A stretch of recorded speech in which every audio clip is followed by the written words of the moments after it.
evening and welcome to Tell It. This is our 10th anniversary show. So I want to thank everybody for being here. It's just amazing that we've got such a big crowd, such a loving crowd, such a supportive crowd, and we've had it for years. And I can't express in words how grateful I am. We love you. Oh, thank you. Thanks, Mom. Anyway, it's been quite a journey because we didn't start here in the lovely Young Actor Workspace. We started way back in 2011. If anybody's good at math, you know that that was more than 10 years ago. But we had a little interruption. It's called COVID. Maybe you heard of it. So we had to stop producing for about 2.5 years, almost 3 years. I thought that the show worked best live, and so I was thinking of doing the Zoom thing and all that. And we did make some videos, some storytellers that were going to do the show on Zoom, but it just didn't feel right, so I waited. And we will post those videos because they're really wonderful. But they were done at each storyteller's home with their story, with their own cameras, and then we were going to put them all together. But it didn't work out, but we're back now, and that's what's important. So the show started in 2011. I was asked to create a late night show for the production company, which was a theater company that was operating out of the Lex Theater, run by August Viverito and T.L. Coleman. And we were friends from way back, from West Coast Ensemble. And they wanted a late night show so that their members could have more opportunities to perform, as well as people from outside the company. So I said, okay, well, that's great. I don't really want to do an improv show because I did improv for many, many years. And I thought maybe a sketch show, but I wasn't really from that world. And there was a lot of sketch shows around at that time. But the storytelling thing was just starting to really take off and really become popular. So I thought, well, let's try that. You don't have to do a lot of rehearsals, and people can write on their own and gather and create community and all this wonderful magic. And so we did. That's what we did. My former producing partner, Misha D. Fisher, I think some of you remember him from many years back, the eye candy of Tell It. Very handsome man, very talented, very fun. So we put the show together, and we didn't know what we were doing in the very beginning. The show was an hour and 45 minutes without an intermission. I mean, we had an intermission, but it was still an hour and 45 minutes of just material. And it was going to go on at 11:30 at night. It's going to be a late night show because the production company produced plays, and they wanted something after the main stage show, whatever it was. So I said, okay, it's LA, it's not New York. People don't go out very late, but we'll try it. So 11:30, opening night, we're all excited. And I'm at the Kinko's, copying programs, and it starts to rain. So, okay, we're screwed. That's it. We're done. Well, miracle of miracles, the gods shone upon us, and we had a full house. So I knew, yes, some of you were there. So I knew that this was something that we should do, something that was powerful. So we continued doing the late night shows until we moved to the Spirit Studio in Silver Lake. And that was a lovely space, big open gallery space with a small stage like this one. I was there. And you were there. And lots of people were there. Anyway, it was wonderful. It was great, but it was, it was limited in terms of parking and all that kind of stuff. So it was a nice space, and it was run by this wonderful group of Episcopalians. Very progressive, and they loved the show. Strong Words, which is another great show in town. Strong Words also started there, and we were kind of running back and forth. So then we moved to Open Space on Fairfax, which is more kind of like a cabaret stage. You were all there, yes, I know. You were all there.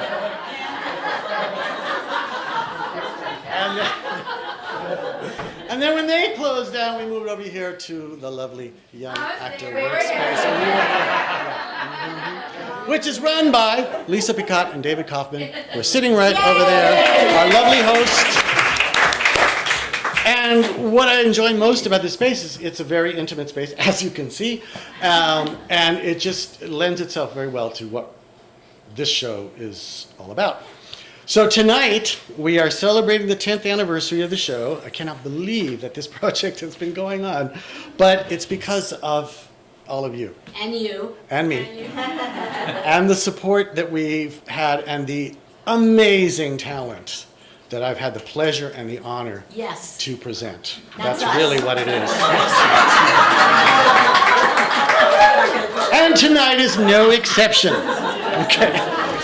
So, we're going to get this party started, and I'm going to introduce our first storyteller. She was born in Delhi, India, and is suffering from a new onset of writer mania. Winner of 2 Moth Slams, she's on a mission to free herself and others through words. She's the mother of 2 beautiful daughters, and she's passionate about nursing, gardening, hiking, dancing to Bollywood music, everything except bananas. So please welcome back to our stage the lovely Asya Hassan.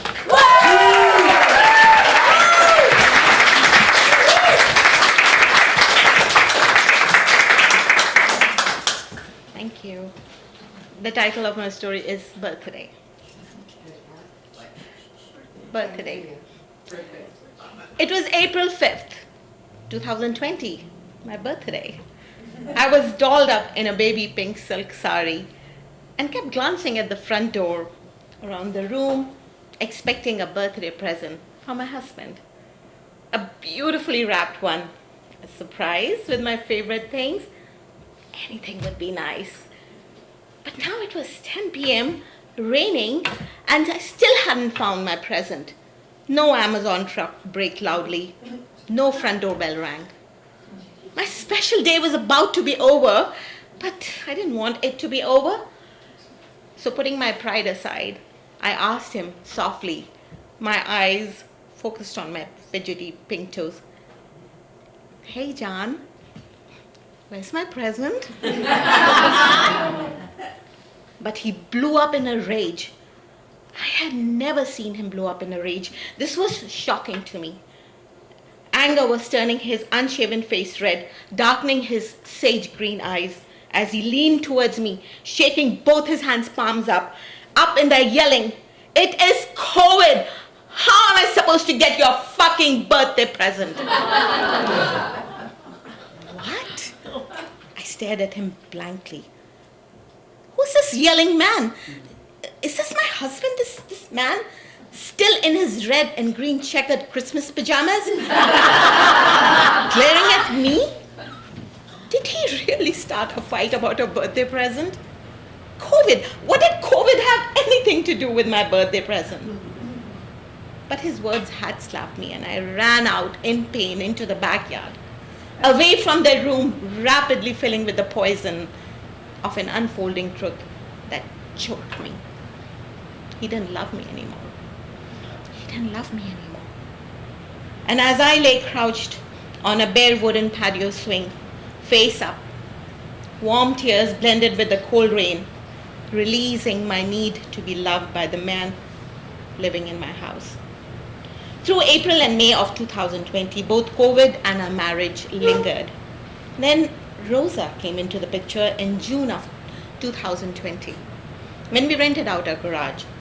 An attractive lady, much older than both of us.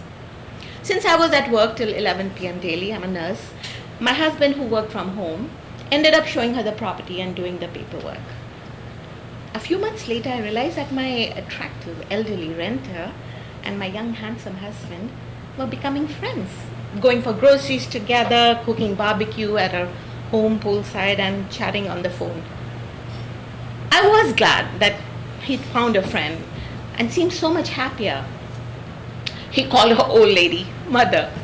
She called him her son. They ended up having an affair. How did I find out? Well, I came home early one day and saw him come out of her room, which the door was closed. And instead of asking me, like, why are you home so early, he just burst out, oh, I was just helping the old lady with her computer issues. Something didn't feel right. I confronted him. What's going on between the two of you? Why was that door closed? Oh, the wind was blowing hard, so we closed the door, he whimpered. I thought, we? When did they become a we? It was his demeanor, the muffled tone, the shifty eyes which added to my suspicion, making my fears yell out, what is going on between the two of you? Tell me the truth. But a scared voice inside me was begging, please don't say it. Please don't say it. But he did say it. Yeah, something is going on. I wasn't ready for those words, the truth. I wanted him to throw his lies at me that I could cling on to and continue the facade of a happy marriage. I hoped that after this fight, he would hug me, kiss me, and tease me on being a typical suspicious wife. And then we would make the usual insipid love and normal would chug along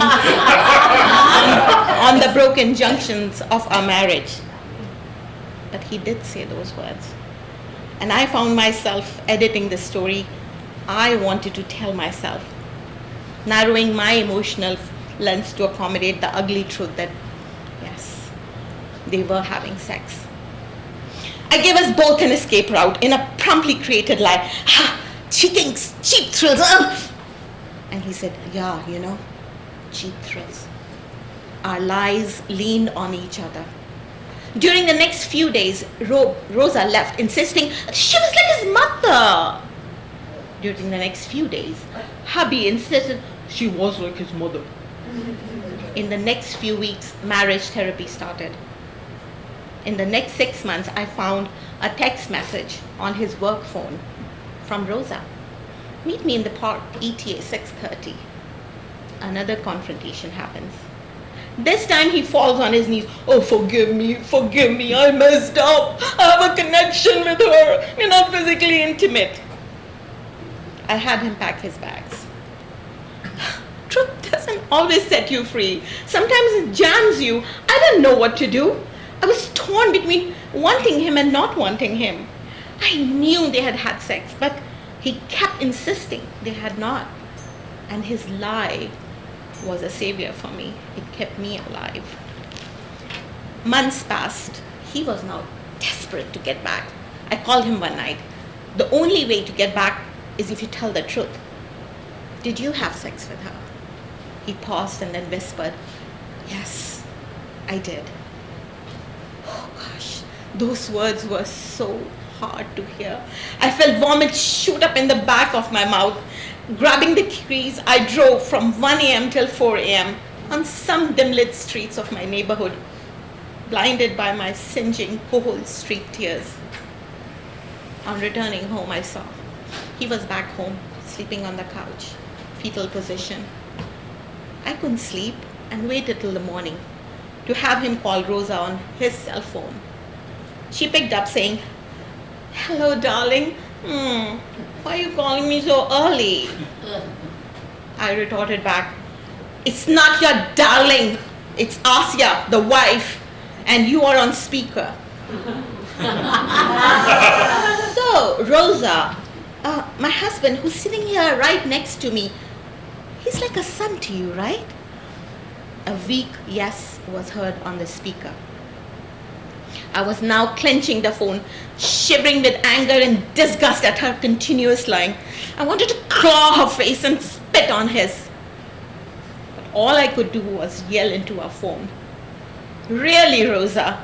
So every time my husband put his penis inside your vagina, you had enjoyed being fucked by your own son, you whore?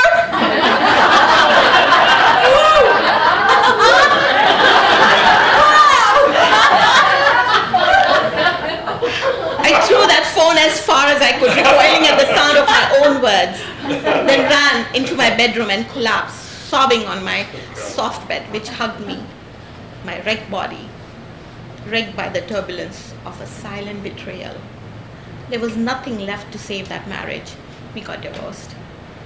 Now time passes. I do have some insight and answers to all those whys which used to bother me.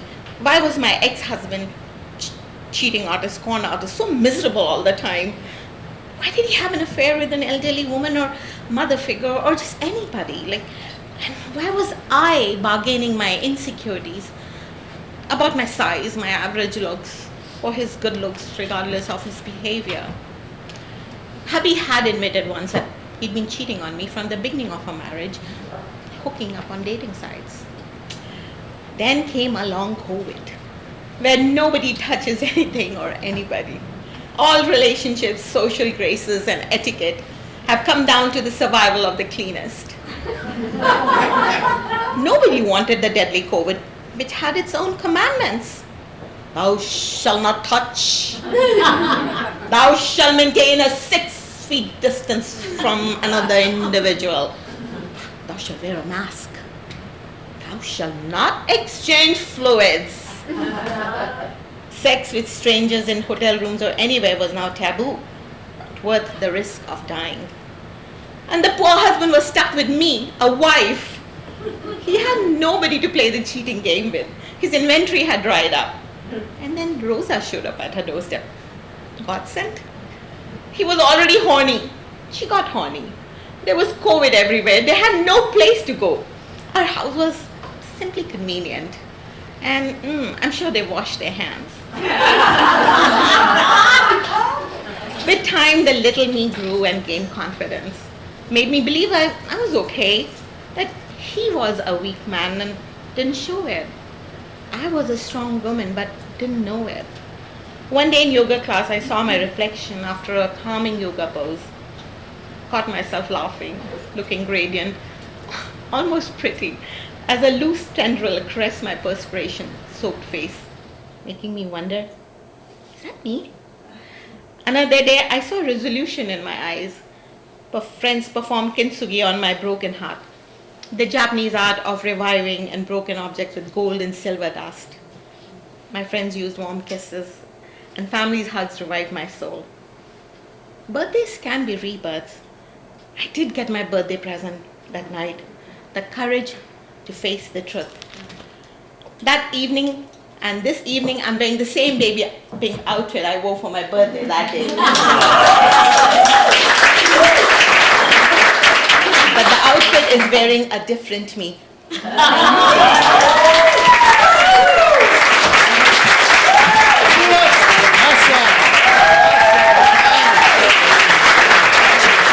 All right, our next storyteller is brand new to our stage. She has recently been playing mostly annoying, uptight white women on the sets of Euphoria, Why Women Kill, and Ryan Murphy's The Lyle and Eric Menendez Story.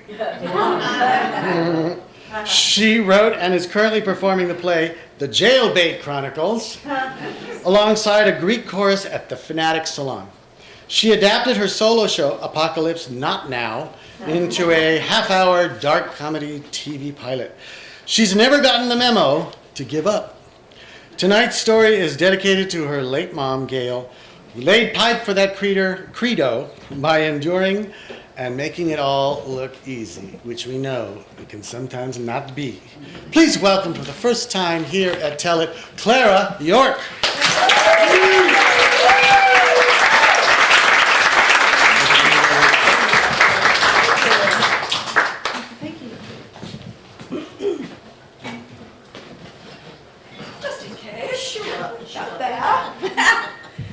My story is titled Sweet 16. I was 15 and a half, going on Lost, when I fell in with a couple of wild girls. You know the kind. They know everything about everybody, right? Like they knew that there were these guys in their 20s that lived in our neighborhood. They've been practicing their band in their parents' garage, and they were known as King of the Garage Bands in the Pasadena area, and their name was Van Halen. Yeah. So the Wildings, that's what I called them, the Wildings started coming over after school every day, planting pot seeds in my backyard, way back by the horses. So we were going to see the horses almost every day. And even my mom was like, wow, why the sudden interest in horses?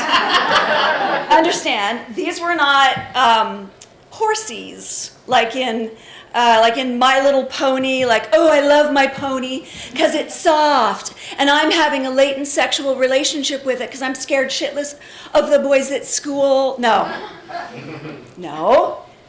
These were thoroughbred race horses, okay?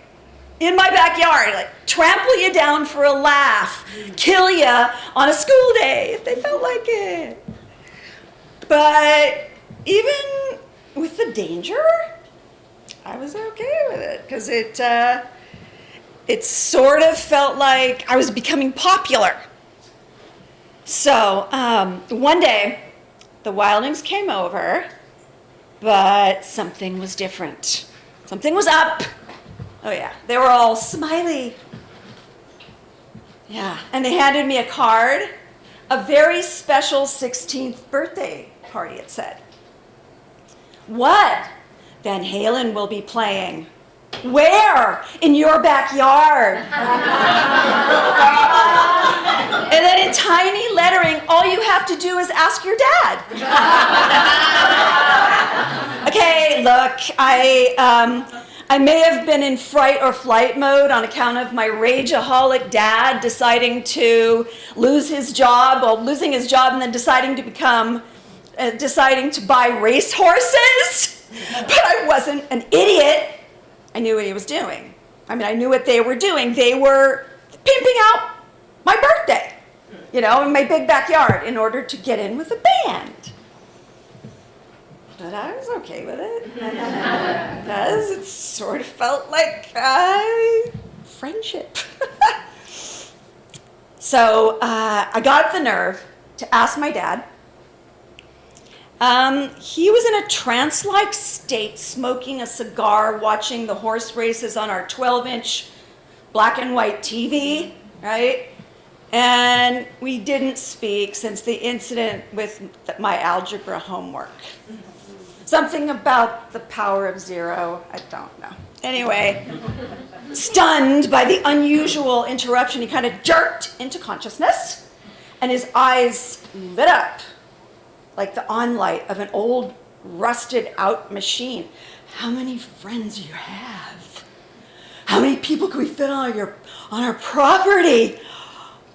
And then his eyes glazed over in delight as he calculated how much profit he could make on my birthday if he charged $2 a head. We'll make a killing, honey. Tell Von Hagen to call me right away. But I was okay with it because it sort of felt like attention. So my dad stocked up on extension cords and hired bouncers. Yeah. And I designed and sewed my birthday dress, which was a rust Kiana halter dress attached to a silver choker. And the Wildings, they gave me a white feather pendant to attach to the choker. I was wrong about them. They were not out to get me. They'd chosen me. The cool chick who could, handle thoroughbred racehorses, clean their stalls in the morning, and still manage to smell pretty good. So finally, the big day came, and I had two bad habits. One was biting my nails to the quick, and the other was scratching my head in one spot until it bled. But in a matter of hours, I was going to stop all that because I was becoming a somebody. So I walked out onto the patio in my new dress. And the Wildings were sitting in David Roth's lap. And my dad was barbecuing chicken and cracking jokes with Eddie Van Halen. They didn't even notice me. But I thought, I know. I'll sashay out onto the big backyard and I'll stand there in a contemplative state, and then they'll notice me. But my stilettos plunged into the grass, making me walk like a robot. But I didn't let it get to me. Okay, I was used to things going wrong. I mean, I had even come up with my own self-buffering tool, my own swirling rainbow ball to put up with my dad's disappointments. What kind of disappointments, you ask? Well, on a regular basis, when we were just sitting down to dinner, ready to take our first bite of food, he would knock the whole table over. Or he would drive us to Newport Beach, couldn't find a place to park, so then he'd turn around and drive all the way home. And I'd be in the back seat on the floorboards with that doll that you push a button on her stomach and her hair goes from long to short, long to short. Anyway, before I knew it, there were over 500 people in my backyard. But I didn't really know any of them. There was a cheerleader barfing into the sticker bush that my brother used to hang dead lizards after the cats got to them. And we had this, we had an unspoken pledge never to speak of the lizard killing field. And it was this cute made-up torture chamber where he quietly retaliated against my dad's constant bullying. And now was it covered in cheerleader barf.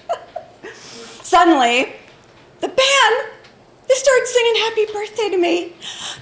Here I am, over here. But somebody fell on me, and my dress ripped off the choker thing, and and then I made my way through the crowd, and I climbed up onto the stage at the very moment that the song ended. I needed to disappear. So the Wildings had designated one of the empty horse stalls as the stoner area, so I robot walked out there, and I saw my sister. Oh, finally, a familiar face. I went to hug her, and she goes, Mom told me to follow you around and smell you and see if you're smoking pot. I smell you. I'm telling. And yeah. When I got back to the party, the cops had come. And because the music was too loud. And Van Halen was packing up their stuff, and oh my God, my dad was pissed. Because there were still tons of teenagers lined up in our driveway ready to pay their $2, right? We were not rich, okay? We owned a laundromat. We had to roll coins to pay our bills.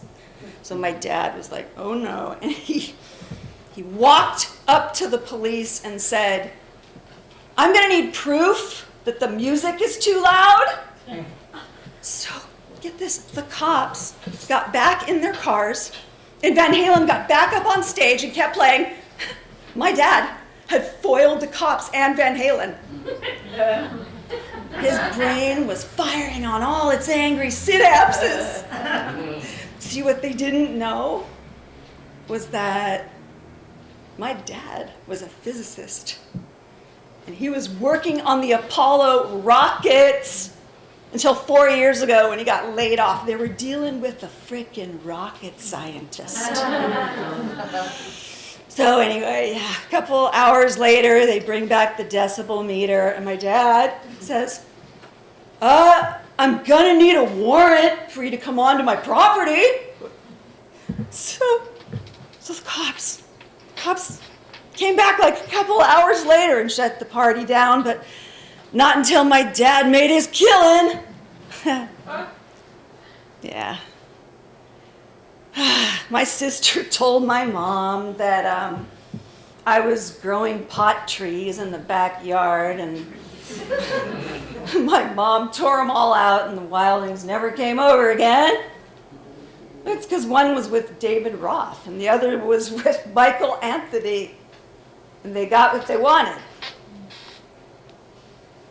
But my self-buffering thingy was really kicking in, and it made me believe that I was gonna become a famous actress, and I was gonna meet my soulmate and have a happy life. Yeah. People think that if you have an abusive parent, you are weak and broken because you believe the narrative that's hammered into you every day that you're unlucky, stupid, and basically doomed. But it isn't true. And I know some of you know this. For some of us, it creates this internal muscle of superhuman strength. And we believe we can do anything, right? So a couple years later, I found myself at a cattle call for David Ross California Girls. And I am absolutely certain that he's going to take one look at me and he's going to recognize me from the party, right? He's going to hire me. Yeah, no, he took one look at me and he eliminated me. I was one of the first to go. The bouncers pointed to the door and I'm like, what? This is not, this is my rainbow ball, And I swear to God, the room started spinning. And I felt like Dorothy in The Wizard of Oz, when the tornado hit, only my ruby red slippers were just cheap, plastic, shitty knockoffs, and I saw like uprooted pot trees and like barbecue chicken, and I heard my dad's greedy grin, "We'll make a killing, honey, we'll make a killing, honey," and I was like, I was scared to death, but I channeled my dad, and I walked up on Roth. You played at my 16th birthday party, and you took one of my dad's extension cords, and he wants it back. This is true. Get her out of here, he said. The bouncers grabbed me, but I wouldn't shut up. He wants it back. It was a really good one.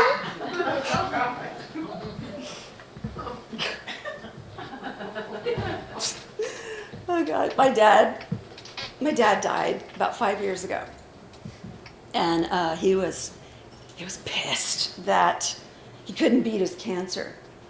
Yeah, he had out his clipboard every day, and he was like scribbling out algorithms, really trying to find a cure. But the cancer went to his brain, and he was absolutely certain that I was out to get him. So he locked himself into the bathroom. So I got a butter knife, and I opened the door, and I could tell that it was near the end. And I got him back in bed, and I was bawling, and my tears fell onto his forearm, and he looked at me like he has never looked at me before. And in that moment, I realized my dad's dad was also a rager.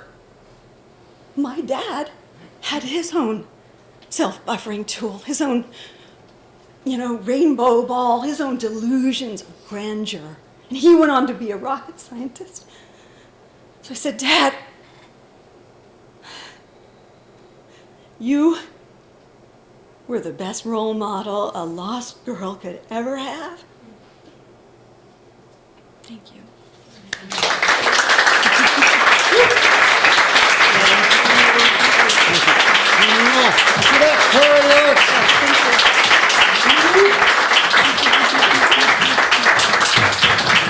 All right, our next storyteller you have seen here before and in many other venues. He's a writer, director, and lover of the Northern Lights, who spent last November doing an artist residency in the East Fjords of Iceland, where he wrote several dozen brand new, original, modern myths inspired by the Icelandic landscape. Those myths will be collected in the upcoming book, Echoes of Iceland, available this summer. And he turned one of those myths, Grace, into an award-winning short film that is now playing at film festivals. He's also performed in lots of storytelling shows, and he's done other things that have nothing to do with Iceland. Please welcome back the handsome, the lovely, the talented Mr. Alex Stein.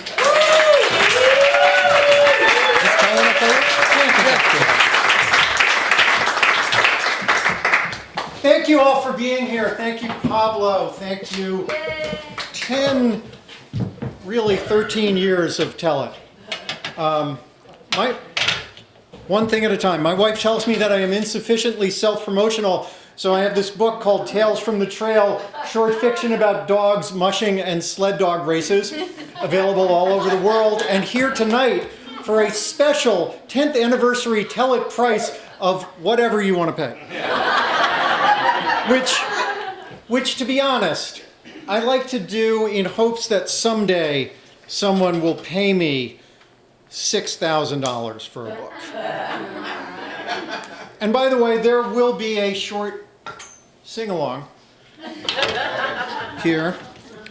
And this piece is called Holding Space. In the 3 decades that I've lived in California, I have seen all sorts of magical thinking and New Age gobbledygook. I have met people who do past life regressions on pets and virtual juice cleanses where remote workers halfway around the world drink juice which somehow magically cleans you out. But in all that time, I've never understood when Californians use the term holding space. And when I'd ask them what that means, they would just say, oh, it's very powerful. But what? How do you hold space? To back up for a second, my father was always very difficult. And for my entire life, I had to do all of the work to communicate with him. My parents got married in the late 1950s. My father was a New York Jew, 3rd generation Russian immigrant, and my mother was a non-Jewish German born during the Nazi era. I know. My father's parents told him not to marry my mother because she wasn't Jewish. So he bullied her into converting.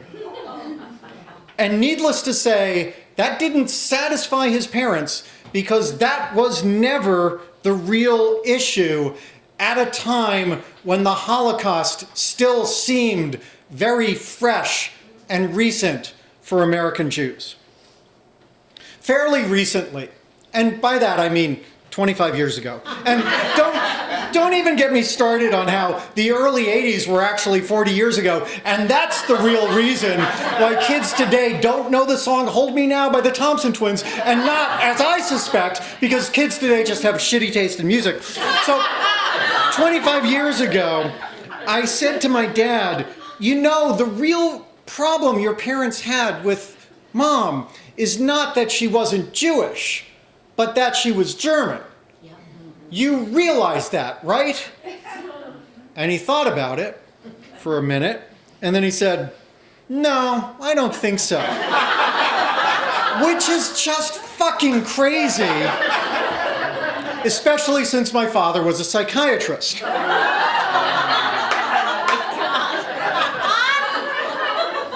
My father never listened, which was ironic since what he specialized in was talk therapy.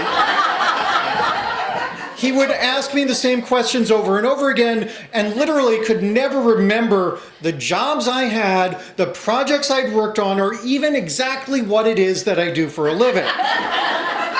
He made no attempts to gain knowledge or context about anything, so communicating with him always required figuring out what he had gotten wrong or misinterpreted and then uncovering what was actually going on. He claimed that there was a GM commercial with a character he insisted was named Miss Goodparts, which comes from mishearing that 1970s commercial featuring the slogan, "Get that great GM feeling with genuine GM parts," that featured a guy named Mr. Good Wrench. But when I pointed out what my father had mixed up, he denied it because he was never wrong about anything. And I know what you're thinking. You're thinking, perhaps, Alex, there was a short-lived ad with Miss Goodparts and you just don't remember it. To which I will say, clearly, you didn't grow up with parents who raised gaslighting to the level of an Olympic sport. And also, because I'm a Virgo and a glutton for punishment, I actually researched this at the Museum of Advertising, and I double-checked with people who've written histories of advertising since the 1960s, even though proving that something never existed is impossible because you can't prove a negative.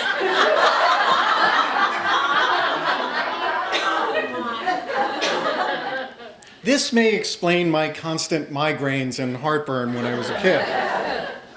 About 20 years ago, in a phone conversation with my father, I said I didn't know what to tell him because he didn't listen, he mishears and misinterprets things, and then he jumps to conclusions, and I was just tired of having to sort everything out for him.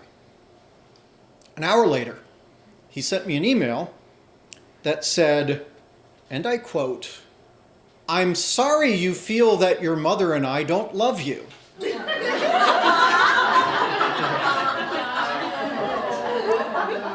And I responded immediately, "This is exactly what I'm talking about. You don't listen to what I said, you jump to conclusions without hearing anyone else, and then you dump it all on me to figure out." I wasn't that angry in the email, or maybe I was, and you just couldn't tell because it was email. In late February 2020, my father developed an inoperable brain tumor. I sensed that this was the beginning of the end, so I made plans to go see him, and then the world shut down. But not his tumor. His tumor kept going, growing. In August, he broke his hip, and he was sent to rehab, and his doctor said the tumor was worse and he only had a few weeks left. And I don't know if you remember the fall of 2020, but travel at that time before vaccines was completely terrifying because anyone who coughed in public could kill you. The senior living place where my parents were required that I wait 14 days after he returned home and had been quarantined before I could come see him. And my therapist warned me that this would be my last chance to say anything to him if there was anything I needed to say.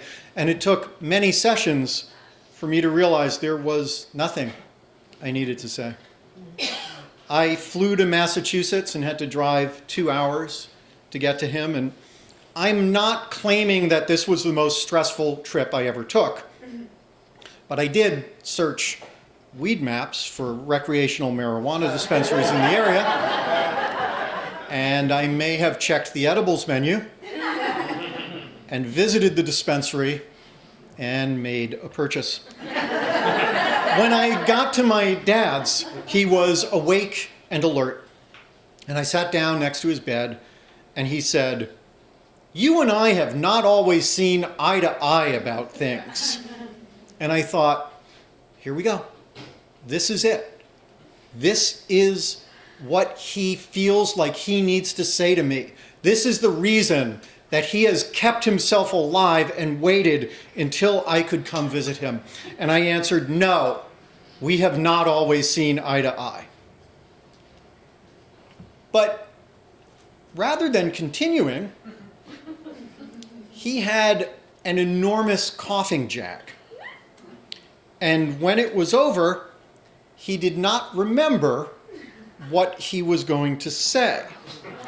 And I tried to get him back on track and to prompt him, but he had no idea what it was that he had started saying. and seemed totally unconcerned about this. And I remember thinking, wait, even now I have to do all the work? And then the morphine took hold and he was never fully conscious again. For the next 3 days, I sat with him about 7 hours a day. People are complicated and messy, so I sat in the messiness of my relationship with my father and I sent him good thoughts. I didn't say much and he didn't say anything, which worked out very well because the problems always started when he would talk. For those 3 days, he was in what I call the in-between place. He was not quite here, but he wasn't yet gone. And I told him a bunch of times that it was okay and he could go if he needed to. And as I sat there, I had the profound sense that what I was doing was carving out a physical and emotional place in that room. And at some point I realized this is what it means to hold space for someone.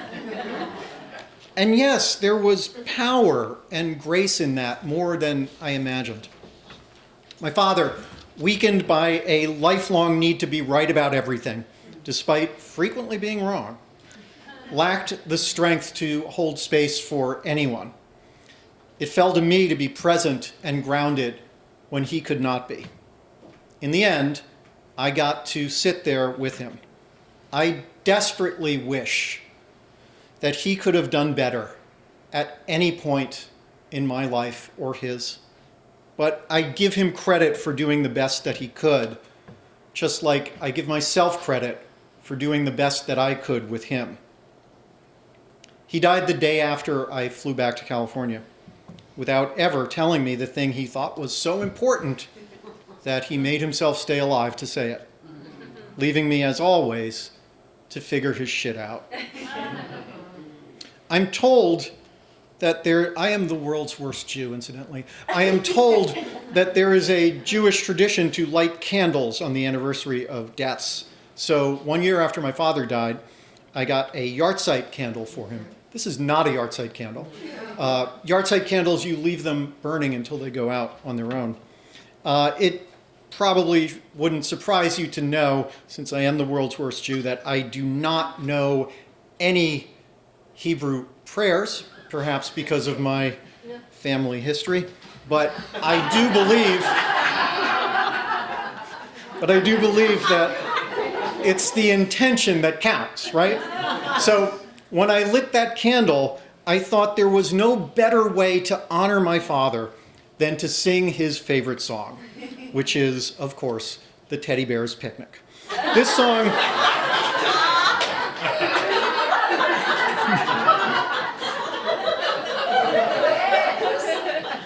I love you guys. This song is from 1932, and my father would sing it to me and my brothers when we were very young. And I am pretty sure, because he was 4 years old in 1932, that his father sang it to him when he was young too.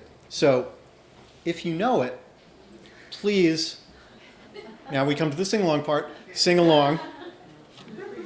If you go out in the woods today, you'll never believe your eyes. If you go out in the woods today, you're in for a big surprise. For every bear that ever was will gather there for sure, because today's the day the teddy bears have their picnic. Picnic time for teddy bears. The little teddy bears will be having a lot of fun. At 6 o'clock, the mommies and daddies will put the bears to bed because they're tired little teddy bears.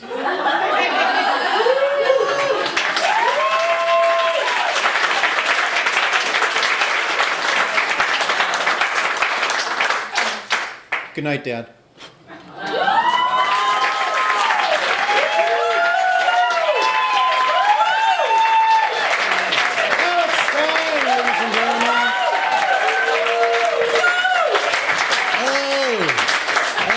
Gosh, that was wonderful. See, we do it all here at Telet. We have musical numbers. That was lovely. That was absolutely lovely and hilarious. My God, Alex. All right. Great. All right. Our next storyteller has over 400,000 followers on TikTok. For now. If it's not banned, we don't know what's going to happen.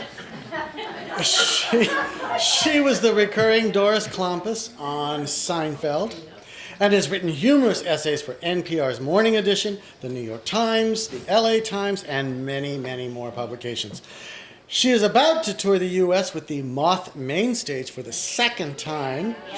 She is the author of The Book of Annie, Humor, Heart, and Chutzpah from an Accidental Influencer.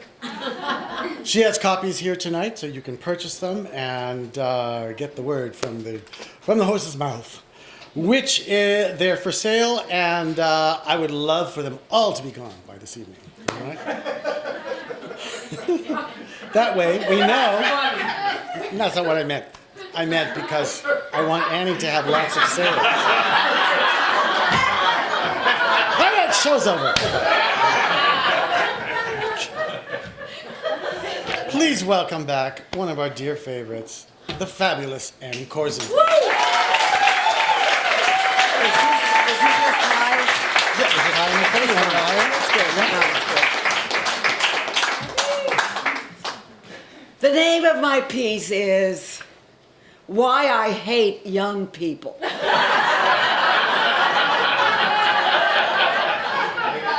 I am so old that I have never heard of most of the hosts or musical guests on Saturday Night Live.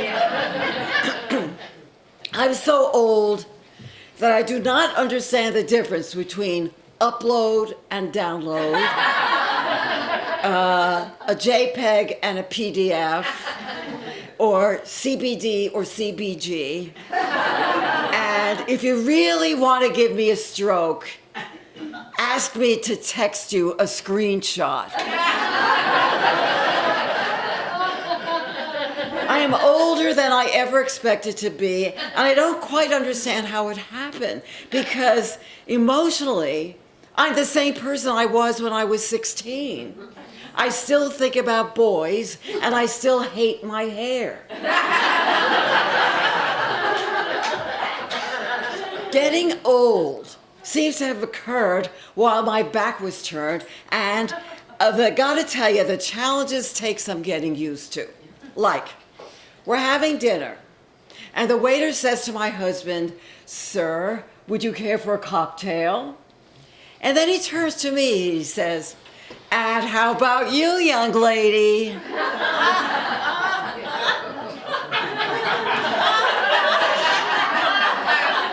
Let me tell you something I do not need in my life. I do not need to be condescended to by unemployed actors.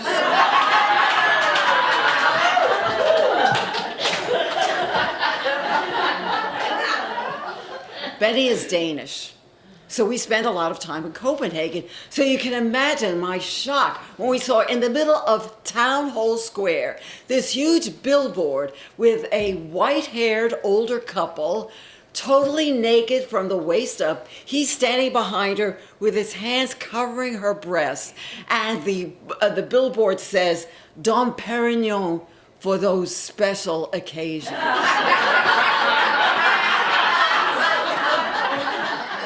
You will not see that billboard on Sunset Boulevard anytime soon. In America, the idea of seniors having sex has this kind of ucky connotation. But let me tell you something you should know about older people and sex. 13% of women are born with the capability of having multiple orgasms. And if you're one of those lucky few, it's the gift that keeps on giving.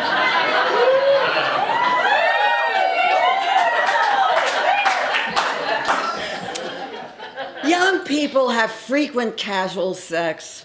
I don't have that. They get to enjoy the thrill of a first-time hookup.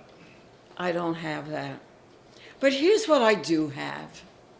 As a long married woman, almost 60 years, I get to share my bed with somebody who really likes me. Now, they say that true happiness comes not from wealth or celebrity, but from spending time with people who you love and who love you. Personally, I'd rather be rich and famous.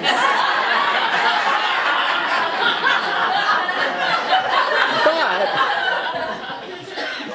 while I'm waiting for that to happen, I do enjoy the world's best family, the world's best friends, a comfortable home, and occasional frugal European vacations. So I got it pretty good. And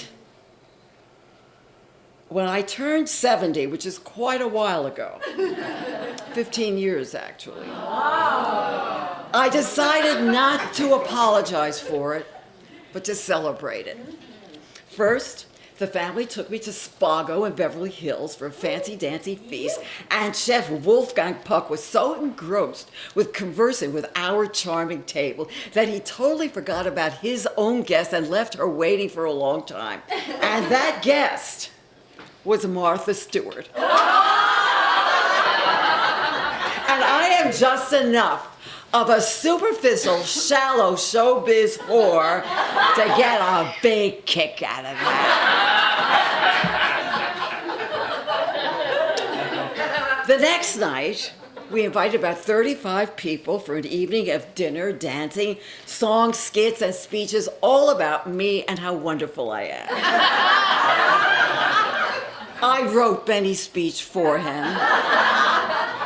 And he's a little shy about public speaking, so he asked if I would also read it for him as well. So I got up and I said, "What can I say about Annie Corson? She makes my life worth living." Among the guests were an Oscar winner, 2 Emmy winners, and a woman whose sister is best friends with a Tony winner. The only sour note was when the young waiter handed me a glass of Prosecco and said, "Here you go, young lady." I did not tell him that he is never going to book a series with that particular case of acne. I just lifted my glass, smiled graciously, and said, "Thanks, kid." Younger people may make me feel undesirable and undervalued and unimportant, but here's the irony. I have the life that they all want. I want to meet someone. I want a nice place to live. I wanted to see work. I'm so bored. I'm so lonely. I've got the answer to all of those problems. Grow old. And if you're really lucky, you'll end up surrounded by love, like me. P.S. Do you remember back in 2009 when that jet had to land in the Hudson River outside of New York City? They made a great movie out of it with Tom Hanks called Sully. Anyway, the flight crew who got all the passengers safely out of the plane consisted of 3 women ages 51, 57, and 58.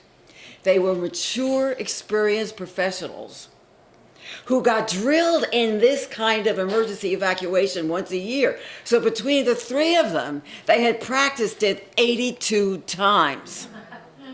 Let me tell you something. The next time I book a flight, I'm going to ask the average age of the crew.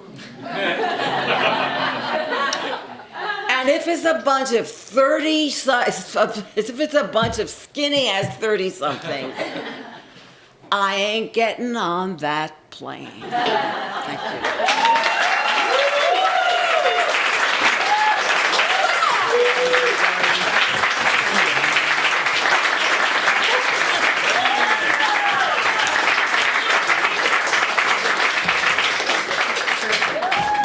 Thank you, Annie.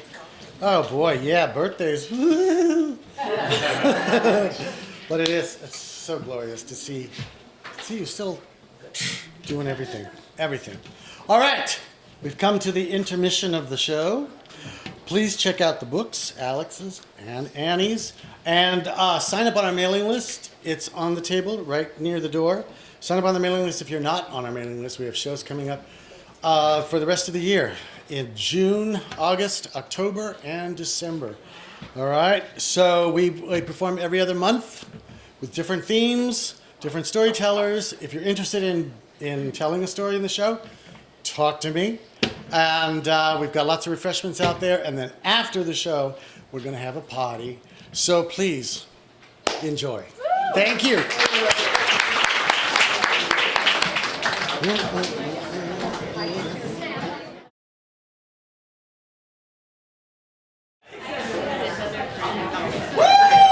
Welcome back.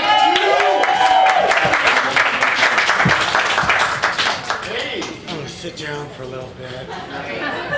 I'm old now. Okay. Thank you. Thank you for coming back. We have 3 more storytellers for this evening. And then we have cake, birthday cake. We have macaron. Cousin of mine makes macaron, and she made a whole batch for us. And we have more wine and all that good stuff. So stick around after the show and you can talk to people and buy books and sign autographs and all that kind of stuff. Autographs. Who does autographs? Selfies. All right. Let's see. Susan Holder signed our mailing list.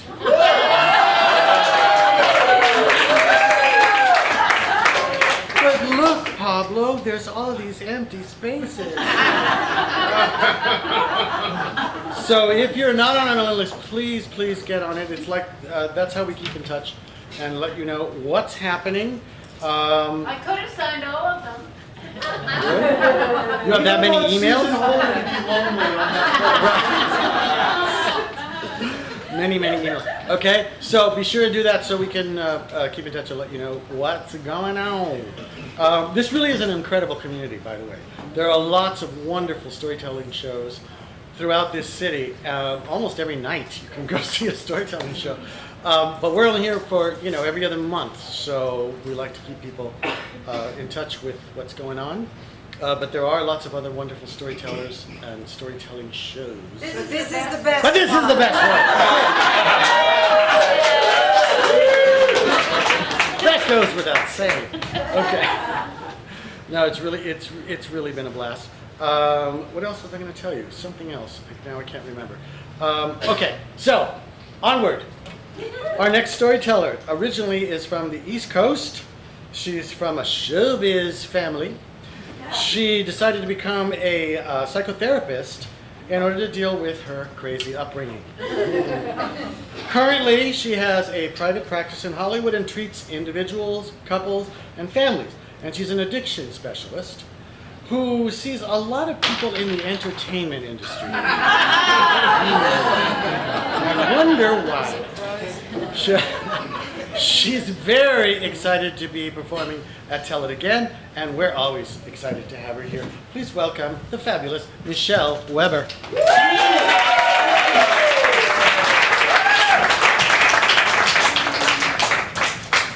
Isn't he a doll? Yes! Thank you, darling. Hi, guys. I'm really happy to be here. I do have to share with you that for the last several weeks I've had this throat thing, not contagious, but I might get a little raspy, so bear with me. I gotta tell you that I did this story 10 years ago, and I'm blown away that it's been 10 years and I'm doing it again. The name of the story is Pushy Broad, and you will soon know why. Okay. Time waits for no man or woman. There's less of it than you think. Several years ago, I had 5 heart surgeries. I know you wouldn't know it by looking at me, but I did. Don't worry, this is not a heart surgery survivor story. It's about AIDS in the late 80s, way funnier. One event in my past that I noted when I was feeling gratitude for still being alive happened in 1987. We're into the 80s a lot here tonight, you know? When I was living in Berkeley, California. Now, I know to look at me, you would never believe that I lived in Berkeley! But I did. I had just left a big job directing mental health programs for children and adolescents. I left because my boss was an asshole, acting very badly, asking women if they had gotten laid the night before and how big their boyfriends' dicks were. The fuck? Anyway, my daughter was going to graduate high school the following June and go on to college, I hoped, and I needed to move back east for medical reasons. I decided to stay in Berkeley until my kid graduated. I had lots of time on my hands. It's not good for me to have time on my hands. I get bored and I get antsy. I saw that the AIDS Project of the East Bay in Oakland was looking for people to volunteer a day or two a week. So I called and offered my time. You know, I'm a psychotherapist, I'm an addiction specialist, I'm a life coach. Oh, I do so much. Also, I had directed a center on death and dying at Yale and could be available to help people cope with grief and loss. Yale. Yale? I wasn't sure that you heard that the first time, so I thought I would make sure you heard it again. Come on, like you wouldn't repeat it? Anyway, where was I? Okay. In 1987, we had very little knowledge about this virus and the psychological impact of the AIDS diagnosis. I had to go through an intensive 3-day training before I began working with any of the clients. The training began with a panel composed of 3 guys, all diagnosed with HIV. Each told their story to a group of about 100 of us. We were all volunteers. The stories were really difficult to hear. You could feel the sadness permeate the auditorium. There was an enormous amount of sympathy and empathy and an outpouring of support and kindness. But then Richard spoke. Richard was really angry. He proclaimed that he was not gay, as most of the guys in the program were. He was better than that. He insisted and was proud that he had contacted the disease by sleeping with prostitutes.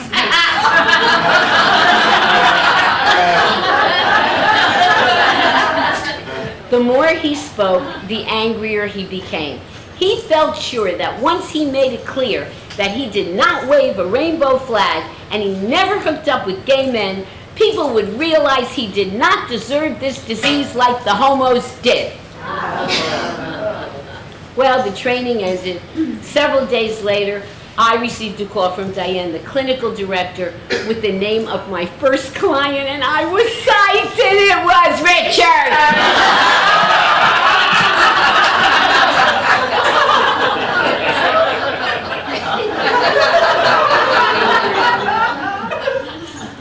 So like a professional and truly compassionate woman, I, of course, said, no! No! Absolutely not! I told Diane that he was rude, angry, and a sexist pig. Well, she didn't disagree, but she went on to say, please, Michelle, he really needs a strong woman. Well, I'm not immune to flattery. If you call me strong, I'm going to stop and think about it. So, I took a breath, I paused, and I said, no, no, no! I feel like I'm talking to my cat. No! Okay. But here was the catch. I had volunteered my services to see any client that they referred, and it was going to be shitty of me to refuse the first client that had been referred to me. So I stopped and I took another fucking breath. I said, okay, I'll agree to see him only in order to determine if we can work together, nothing more. I wasn't going to commit to someone if every time he opened his damn mouth I wanted to put duct tape on his lips.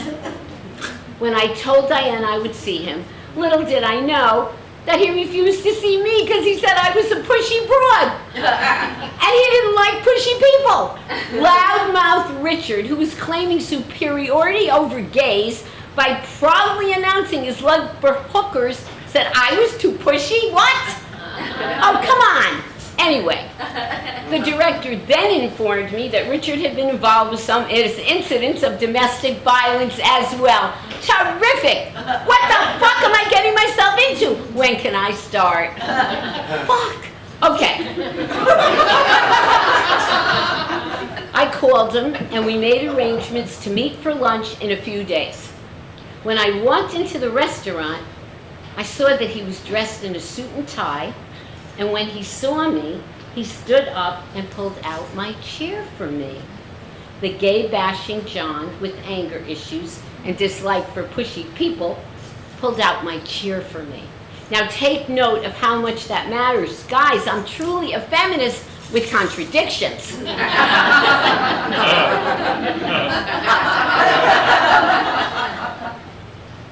He was calm and kind. I was open and compassionate. And something fucking lovely happened. We forgot our prejudice and we were able to connect. We continued to meet a few times a week throughout that year. The few months that I had planned to volunteer stretched into 10. We spoke every day. When he needed a laugh, he called me. When his estranged wife came to his house, he called me, and I told him to leave immediately, because if he started fighting, when the police called me, I wasn't going to bail him out. Get the fuck out of that house now, I said to him. He said, okay.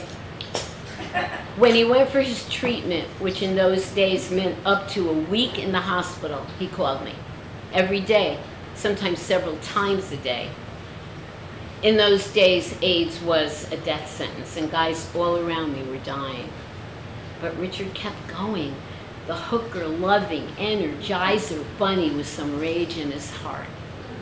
On one occasion, when the clinical director was running a group that Richard was in, she called to tell me that everyone was complaining about their therapists, except Richard, who said that everybody needed a therapist like Michelle, who calls you a dickhead when you're acting like one. Diane recalled that Richard was smiling like a Cheshire cat and said, the best thing that happened to me was having a therapist like Michelle, who got me to look inside and deal with my feelings. When Christmas came, I received a card from Richard, which said, to a pushy broad from a sexist pig. We decided to share our concerns with each other. In it, he wrote that he was determined to live through 1988 because of the work we had done together. He was determined to have more time.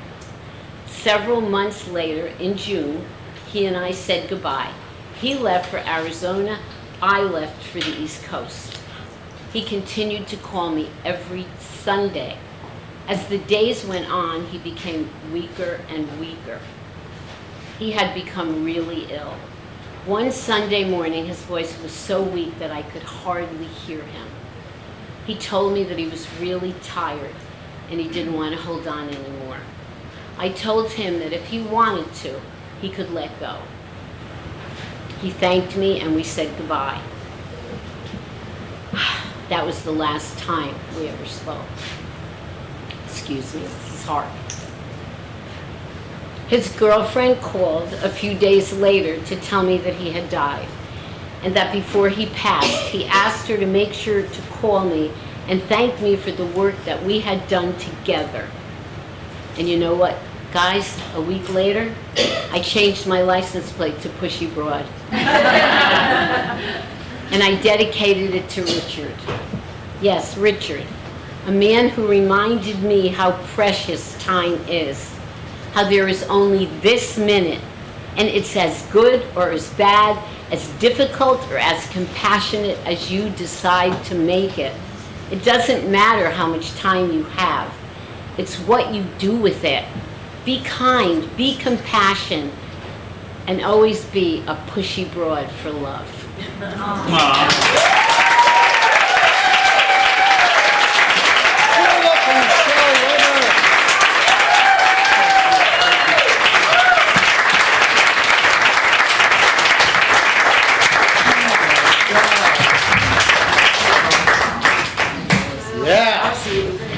Bushy Broads.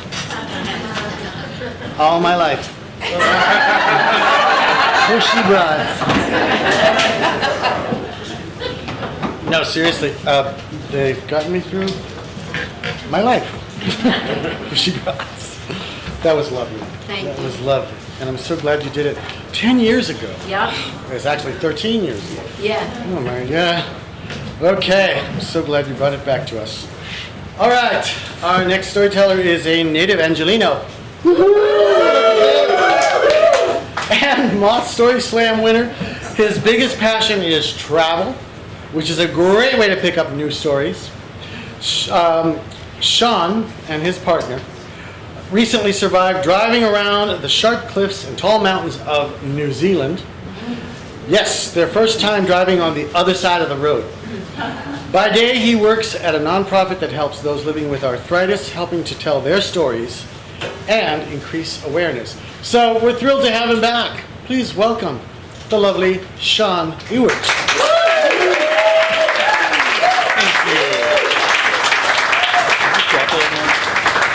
that okay? Yeah, well, yeah, it's all right. I can move it down. It's go. Oh, Yeah, leave that was it. It's all Okay. good. Nobody puts baby in a corner. I watched that iconic scene repeatedly in Dirty Dancing in which Johnny, played by Patrick Swayze, pulls baby onto the dance floor. I wish I was baby. I'm hopelessly lusting after Patrick Swayze. I don't tell anyone, I'm too scared. You know, there's no social media yet, and I'm too young for the bars, so I don't even know who else might be gay. I mean, how do I navigate this? So, as I've always done, I turn to the movies. A movie theater is a convenient, dark closet to escape into. It's a great place to hide. And it's 1987, and I need a job. And I love movies, and I want to avoid my sexuality for as long as possible. Which, of course, is all I can think about. My opportunity arrives.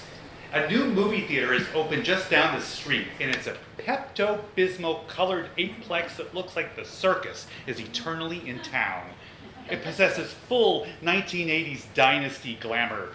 Lots of faux brass and chrome and huge mirrors, and the carpet is so intricate you can dump an entire nacho cheese platter and you won't even see anything. It's also a great place to see celebrities. And I'm excited. You know why? Because they're hiring. And I have a fruitful interview with the general manager. He has an abbreviated John Bon Jovi haircut, dark blue Levi's action suit, and dress shoes that catch and play with all the lights from the theater arcade. He's super animated, and he's excited about the new movie theater, and he wants me to be excited too. Sean, congratulations. After an extensive review of your materials, you are now a valued member of the Snack Bar team. For $3.35 an hour. And all the free movies you can watch. So after excelling at my role as snack bar attendant and my deft handling of A-list movie stars, I'm rewarded with a promotion to film projectionist. No more polyester. I wear a blue suit and a skinny little tie that's the same color as the Pepto-Plex. And I'm responsible for the on-time starting of 8 films, right? An 8-plex.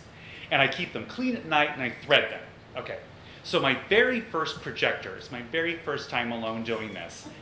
I thread it and I push start and I run down to the theater and stand in the back to admire my beautiful presentation. And all of a sudden, the film jumps off the gears and I destroy the entire print of Above the Law with Steven Seagal. I'm horrified. I watch it burn and melt on the screen. The whole film print is like cut in half. These things happen. You know, by the way, each print is $3,000. It's going to come out of your check, says the manager. And then I get this super painful straight guy punch thing in my arm. And he goes, nah, just kidding. No, seriously, don't do it again. So despite the constant fear I have of destroying the films, the real win at this job is the romance I have of being in the booth and watching them. And I show this amazing group of films at this time. If you remember 1987, there was The Last Emperor, Cinema Paradiso, Die Hard, and Dirty Dancing, which I watched like 100 times during its run. And I steal little bits of the frame, I cut it out of the movie, and I hang them in my rear view mirror, and the LA sun sort of lights them up as I drive by. And I always have Patrick Swayze with me, spinning from my, yeah. So okay, so there's this moment where this whole thing comes together. The Peptoplex is one of the very few films that's showing Torch Song Trilogy. I have no idea what it's about, but from the first frame, I'm hooked. I sit through the entire film with my mouth open, watching it through the tiny projection window. And then I see below, the patrons below. They're yelling at the screen and they're throwing popcorn and they're leaving the theater and they're demanding their money back. They didn't realize it was a gay movie. And it keeps happening every time we show the film. Now, it's the scene where Matthew Broderick kisses the other guy in the hay that always sends the audience into a fit. And this moment, this is the moment that I'm no longer the same kid that applied to work in the snack bar. Somehow, the audience having this visceral reaction to gay affection wakes me up. It scares me. It makes my life real. Gay love has power. Gay love and connection are real and possibly dangerous.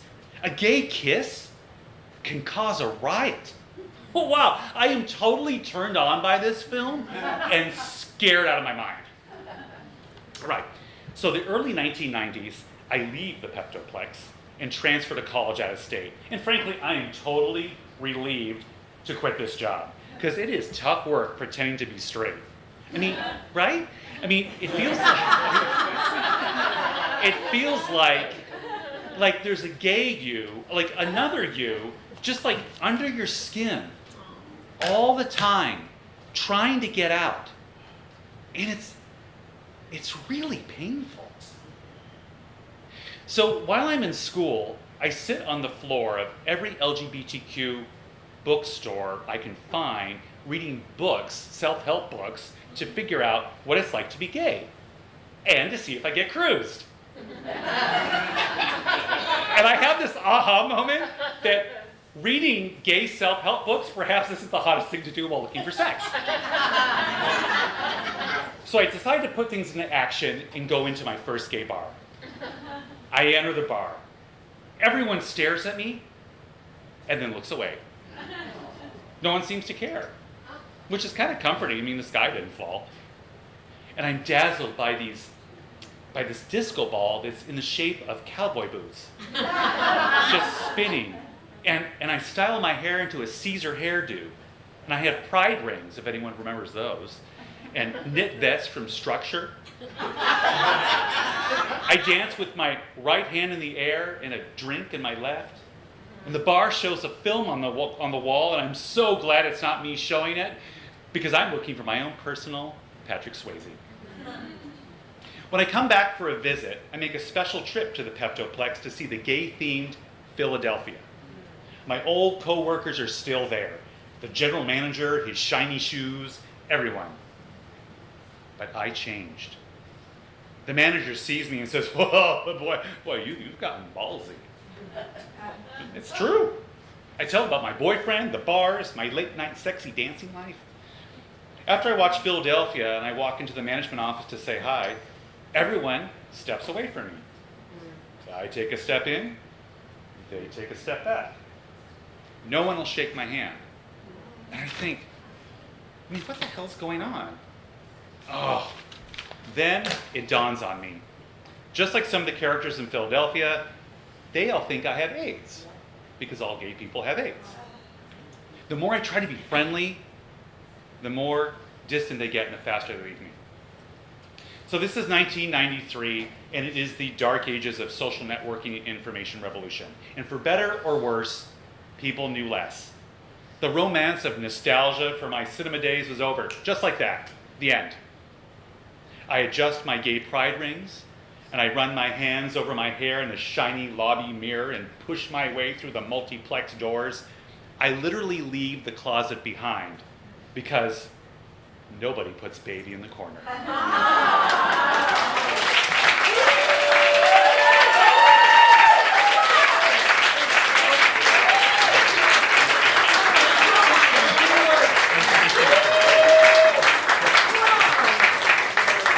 Oh man, that's awesome.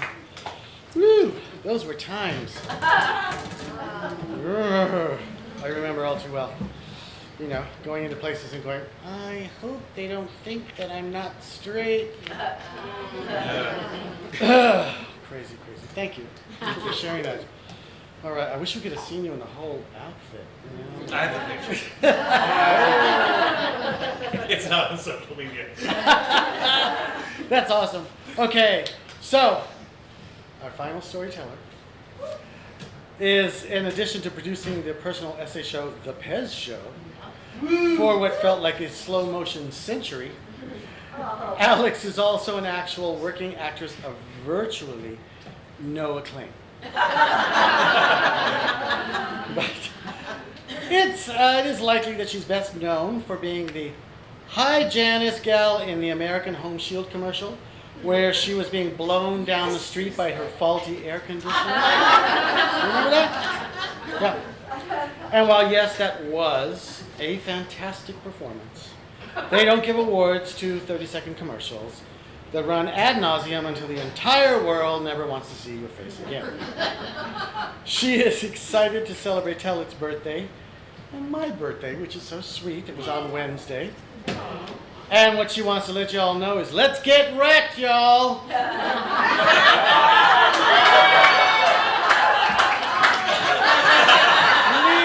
welcome the fabulous Alex Alexander.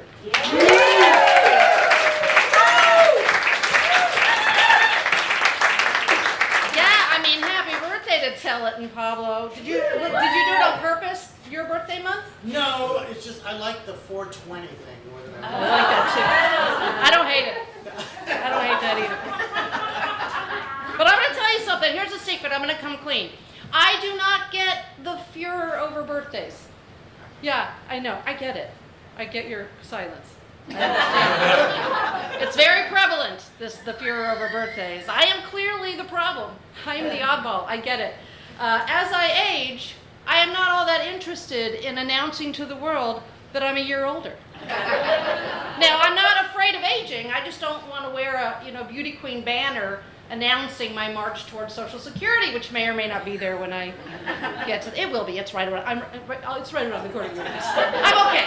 Don't worry. Calm down.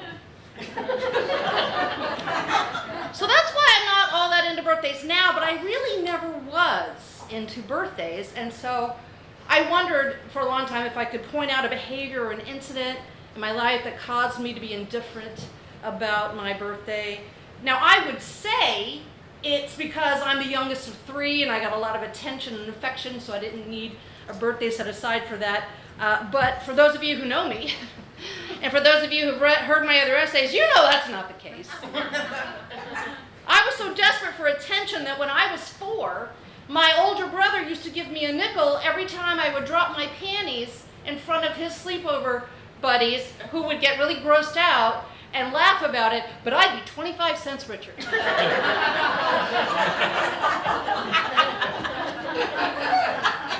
So it's not that I was showered with attention, which is why I don't like birthdays. It's not that. So I would say I don't like birthdays because I was blessed with a strong sense of self.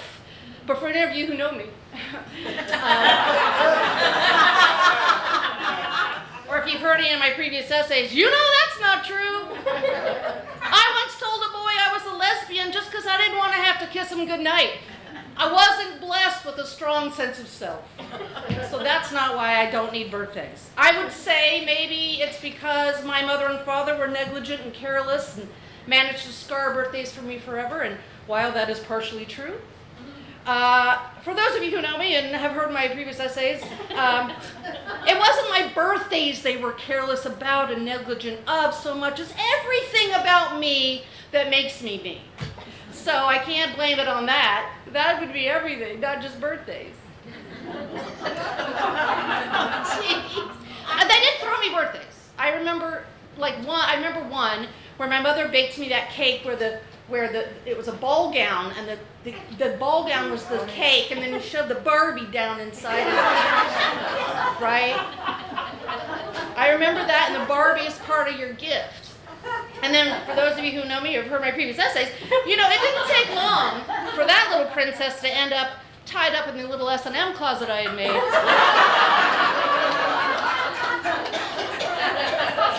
Where G.I. Joe licked off that icing. I don't know why, but I've never been all that ramped up about my birthday, and therefore I often screw up by not giving the acceptable amount of reverence to other people's birthdays. And that sounds a little something like this. Her. Alex, you're coming to my birthday at an expensive restaurant that nobody can really afford on Saturday, right? Me. Oh, no, I'm sorry. I've committed to a show. I already have tickets. But it sounds like you're going to have a blast. Her. But it's my birthday. Me.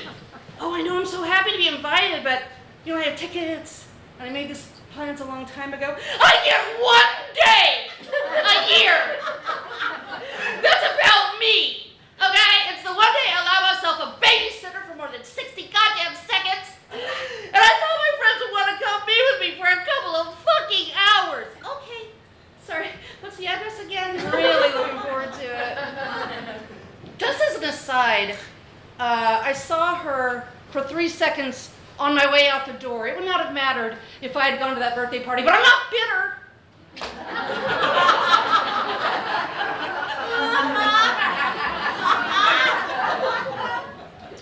I don't get it is what I'm trying to say, which is not to say that I have not gone crazy around and about my birthday. In the last 10 years, at least twice, I can think of times that I went nuts because I was making a big deal out of it, which it did not merit.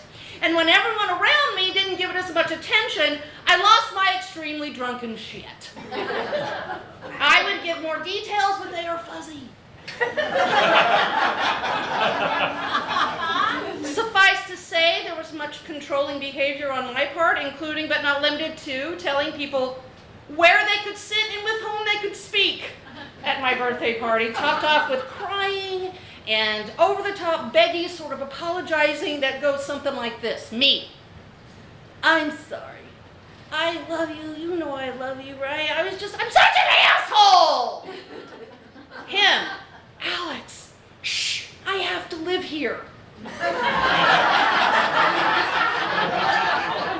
Me. I know. I suck. Oh my God. And I'm fat and now I'm a year older and everything is shit. Him. I'm gonna drive you home.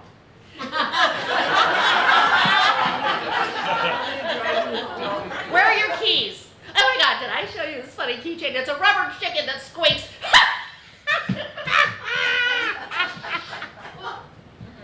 Yeah. I would suffice to say that birthday was really happy for everyone involved. So I don't get it, is my point. I remember one birthday that might be a clue. I'm going to tell you the story, and then you can help me decide if maybe this is why I'm a little ambivalent about birthdays. I think it was my 15th birthday. That's impressionable years. It was somewhere in there. For those of you who know me or have heard my previous essays, you know that during this period of my life, much like all the periods of my life, I was not popular with the boys. So my parents got this super smart idea to invite the boy I had a horrible crush on to my birthday so I could feel tied up in knots the whole time. Let's call him Joel Reagan. Let's say Joel Reagan was a year older than me, and let's say he was my friend Jennifer Reagan's brother, and let's say she was also at the party and mercilessly teasing me about liking her brother. So let's just say all those things. For this party, my parents thought it would be a good plan to have a cookout over a fire pit next to the lake where we could also fish. And they thought this because I am so clearly outdoorsy.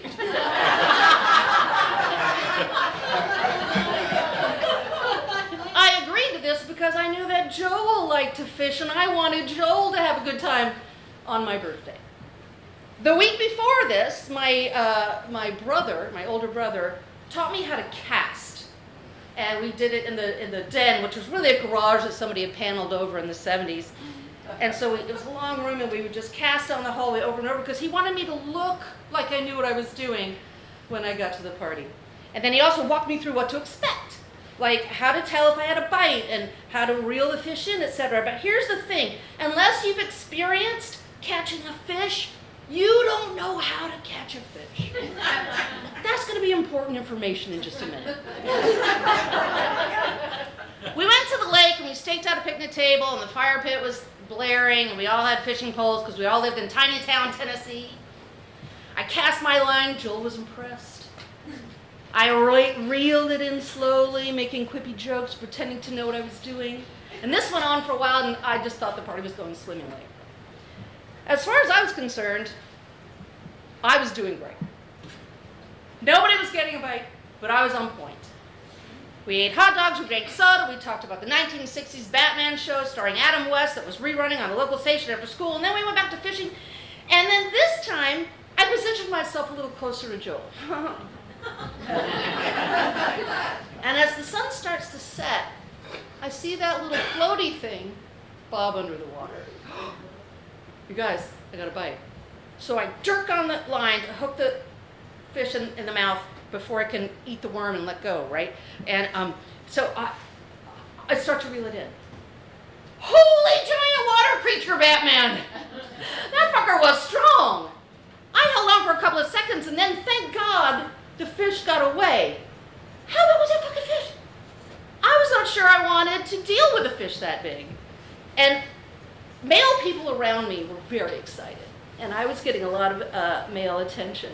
So I was like, okay, I'll keep fishing. Probably won't happen again. So the second time it happened, I handed the pole to my brother, to the athlete who knows how to fish and also lifts weights and shit. Strong. He couldn't reel it in, and the fish broke free for a second time.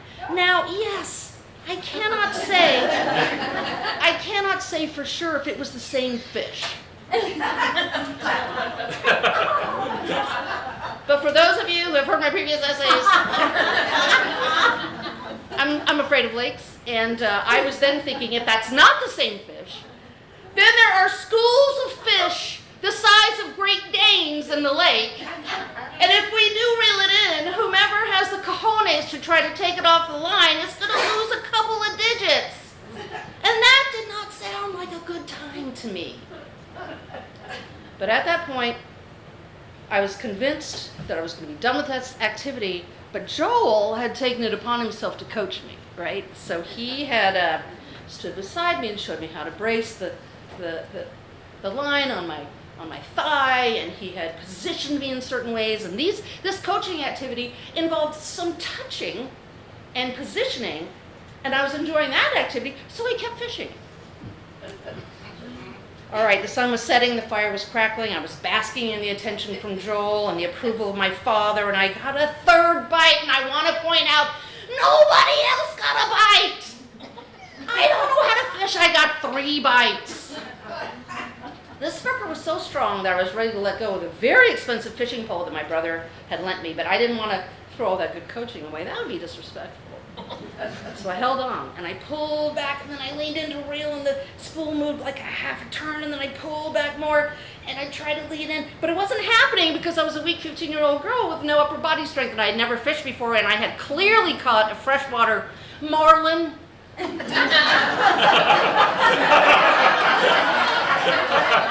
Or great white or blue whale, something, on the end of this goddamn line. So the battle went on for what felt like 5 years. It was probably like 20 seconds.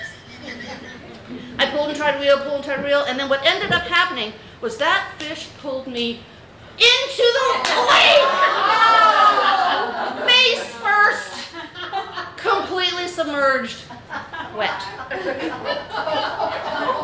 then it got away. So for those of you who've heard my previous essays, I was was terrified that I was going to walk out of that lake with leeches. So I walked out and handed the fishing line to my brother as I walked by, and I went, thanks. And then I walked over and stood by the fire, and for the rest of the night, steam rose off my head and clothes like fucking Ghost Rider. Now, you may not believe this, but I never got together with Joel. I know that's a surprise. I also never went fishing again, and I don't remember my parents throwing me another party after that, I'm guessing by my request. So I don't understand the things, the whole uproar about birthdays. I thought coming here tonight I'd hear some stories and get enlightened. It didn't work out quite that way I was hoping. But here are my thoughts. Here are my parting thoughts. 3 of them. Maybe, just maybe, gathering for your birthday is a reminder that your life is short. Or, to quote Ferris Bueller movies, life moves pretty fast. You don't stop and look around. Once in a while, you can miss it. Or 2, maybe gathering for your birthday reminds us that we're not alone, but we're part of a community. To quote Herman Melville, 1,000 fibers connect us with our fellow man. Maybe gathering for your birthday should be done on the reg, because to quote George R.R. Martin, sleep is a little death. Dreams the whispering of the other who would drag us all into eternal night. So if you look at it like George, every sleep is death, and every day that you wake up is a what? Birthday. That's right. So maybe celebrate every day. Because you don't have to wait and just blow out candles and eat cake once a year, Amy. You can eat cake anytime. She knows that. Do it every day. Here's what I suggest. Just don't invite the other. That guy sounds like a drag. He's going to pull you in eternal night. No thanks. So here's what I say. If you have a glass with you, and I do, let's raise it. Let's celebrate. Let's cheers to Tallett's 10 years and Pablo's 39. Pablo's 39. Happy birthday.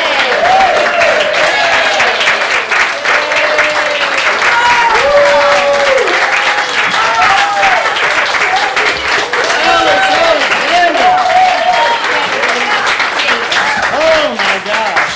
Yes. 39, I like it. Yeah. That was fabulous. That was fabulous. What an adventure. Amazing. It was all about breakthroughs, rebirths, reinventions, coming out, all that stuff tonight. That's what the birthday show is all about. That's how we continue to grow. And we're so happy that you were here tonight to enjoy it all. Our next show is Work on June 15th. It's the first theme that we ever did. That's why we're celebrating with themes from our first year. And that's going to be on June 15th, Saturday, right here at the Young Actor Workspace. So please get on the mailing list or come back. You'll find out all about it. I want to bring up all of our. First, before we come up, just want to let you know that the refreshments out there. If you're not into food coloring. And who isn't? Okay, but if you're not into food coloring, the plain macarons don't have any food coloring, but the rest of it does. Okay, so let's bring up our storytellers.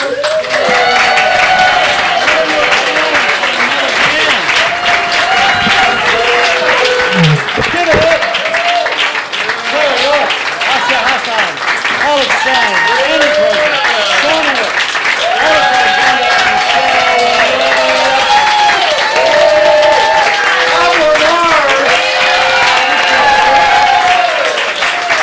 and remember, if you have a story to share, don't keep it to yourself. Tell it! Please join us in the lobby for the party. Thank you.